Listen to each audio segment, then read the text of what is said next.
राज्यात पावसासाठी पोषक वातावरण कायम आहे। राज्यातल्या अनेक भागात पुढचे 3 ते 4 दिवस वादळी वारे वाहणार आहेत। पावसाचा अंदाज आहे, पावसाची शक्यता सुद्धा आहे। पूर्व मध्य अरबी समुद्रापासून सौराष्ट्रपर्यंतचा हवेचा दाबाचा कमी पट्टा आहे। हा कमी पट्टा सक्रिय झालाय आणि त्यामुळे राज्यभरामध्ये पावसाचा अंदाज व्यक्त करण्यात आलाय। पश्चिम महाराष्ट्र मराठवाड्यासाठी आज ऑरेंज अलर्ट आहे। तर कोणत्या शहरामध्ये कोणता अलर्ट दिला आहे आपण ग्राफिक्सच्या माध्यमातून पाहूया। अहिल्यानगर आणि पुण्यात ऑरेंज अलर्ट आहे। कोल्हापूर, सातारा, सांगलीला सुद्धा ऑरेंज दिलेला आहे। बीड, धाराशिव या ठिकाणी सुद्धा ऑरेंज अलर्ट आहे। लोकांना काळजी घ्यायचं आवाहन केलंय। अहिल्यानगर आणि पुण्यात सुद्धा नागरिकांनी काळजी घ्यावी असं प्रशासनानं म्हटलंय। कोल्हापूर, सातारा, सांगली या भागात सुद्धा ऑरेंज अलर्ट आहे।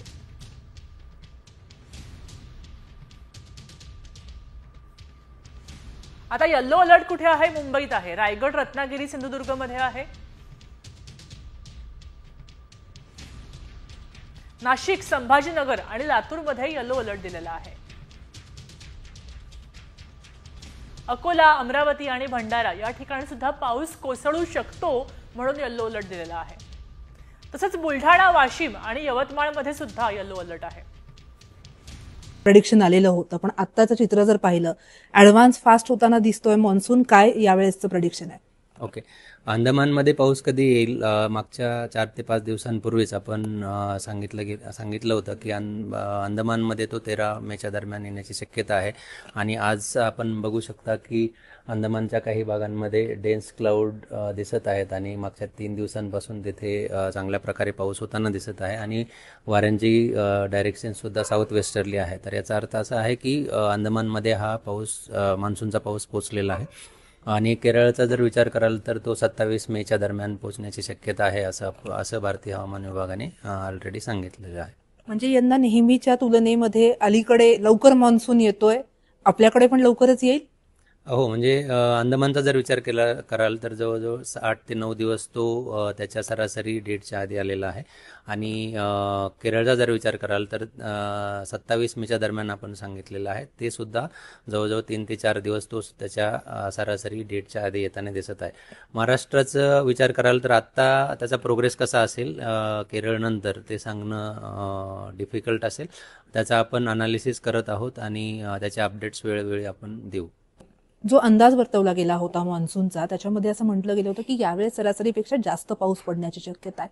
आत्ताही तेच चित्र दिसतंय का? कारण मान्सून म्हणजे ऑनसेट अलीकडे होतोय, मान्सून लवकर येतो आहे, त्याचा काही परिणाम दिसेल का? आणि एकूण पाऊसकाळ कसा असेल? ओके, म्हणजे मान्सून चा एंट्री होणं किंवा मान्सून आल्यानंतर त्यानंतर मान्सूनचा जो सीझन आहे तो जून ते सप्टेंबर असतो। तर मान्सून जर लवकर आला तर याचा अर्थ असा नाही की तो पूर्ण पाऊसच चांगला असणार आहे किंवा तो सरासरीपेक्षा जास्त होईल, किंवा तो लेट आला तर पाऊस हा सरासरीपेक्षा कमी होईल, असं पण काही त्याचं डायरेक्ट रिलेशन नाही आहे। परंतु भारतीय हवामान विभागाने जे पहिल्या टप्प्यातलं जे अंदाज दिलेला आहे की जून ते सप्टेंबर यामध्ये संपूर्ण भारतामध्ये 105% म्हणजे सरासरीपेक्षा 105% पाऊस पडण्याची शक्यता आहे असं सांगितलं गेलेलं आहे। आणि महाराष्ट्रात सुद्धा तो सरासरीपेक्षा जास्त असण्याची शक्यता आहे।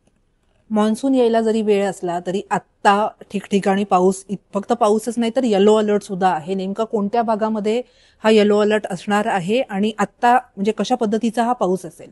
ओके, आता जो पाऊस पडतो तो मान्सून पूर्व वादळी पाऊस आपण त्याला म्हणतो आणि तो मेनली ज्यावेळी वातावरणामध्ये सकाळच्या वेळी किंवा दुपारपर्यंत ज्यावेळी हिटिंग असते आणि हवेमध्ये आर्द्रतेचं प्रमाण जर सफिशियंट असेल तर अशा वेळी उंच ढगांची निर्मिती होऊन मेघगर्जनेसह पाऊस पडतो। आणि आता जर बघाल तुम्ही तर महाराष्ट्रातील बऱ्याच ठिकाणी आपण क्लाउड्स बघू शकतो आणि याच्यावरून आपल्याला असं दिसतंय की मध्य महाराष्ट्रातील काही जिल्हे, मराठवाड्यातील काही जिल्हे आणि विदर्भात सुद्धा आज आणि येणाऱ्या 4 ते 5 दिवस जो मान्सूनपूर्व वादळी पाऊस आहे तो पडण्याची शक्यता आहे। म्हणजे काळजी करण्यास, कारण येलो अलर्ट तुम्ही इश्यू केलेला आहे त्यामुळे काळजी घेण्यासारखी परिस्थिती दिसते? हो, म्हणजे हा जो पाऊस असतो त्यामध्ये पावसाबरोबरच विजा पडण्याची शक्यता असते. तर अशा परिस्थितीमध्ये लोकांनी काळजी घेणे गरजेचं आहे. त्याचबरोबर जोराचा वारासुद्धा असतो. तर त्यामध्ये शेतकऱ्यांनी एस्पेशली जे काही त्यांचे हॉर्टिकल्चर क्रॉप्स असतील त्यांची काळजी घेणं गरजेचं आहे. आणि जसं मी सांगितलं की ज्यावेळी लाईटनिंग होते किंवा विजा पडतात अशावेळी लोकांनी एकदम मैदानामध्ये थांबलं नाही पाहिजे किंवा झाडाखाली बसलं नाही पाहिजे. इलेक्ट्रिकल उपकरणे जे आहे त्यांचा वापर कमी म्हणजे केला नाही पाहिजे. अशा ज्या काही गाईडलाईन्स आहेत त्यांचं पालन करणं गरजेचं आहे. याला जरी थेट क्लायमेट चेंजचं जरी आपण खूप लॉंग टर्म क्लायमेट चेंजचं प्रेडिक्शन मानलं जातं, पण आत्ता मान्सून लवकर पोहोचणं, तो काळ अलीकडे येणं आणि नंतर जो पाऊस काळ लांबतो आहे एकूण गेल्या काही वर्षांमध्ये, तर हे सगळं काय कारणं दिसत आहेत यामागे आणि कुठेतरी आपण हवामान बदलाला याला जोडू शकतो का? ह्या मोमेंटला आपण तसं म्हणणं बरोबर राहणार नाही. कारण यावर्षीची काही याच्या आधीची काही वर्ष जरी बघितली आपण तर बऱ्याचदा पाऊस हा किंवा मान्सून ऑनसेट जो आहे तो त्याच्या सरासरी डेटच्या आधी आलेला पण आपल्याला दिसून येतोय. त्यामुळे हा जो इव्हेंट आहे किंवा हे जे अर्ली मान्सून ऑनसेट होणं हे हवामान बदलाशी आपण डायरेक्टली कनेक्ट करू शकत नाही. तर हे होते सानप सर, ज्यांनी सांगितलंय की अंदमानात मान्सून दाखल झालेला आहे. पुढचा प्रवास नेमका कसा असेल आणि महाराष्ट्रात तो कधी येईल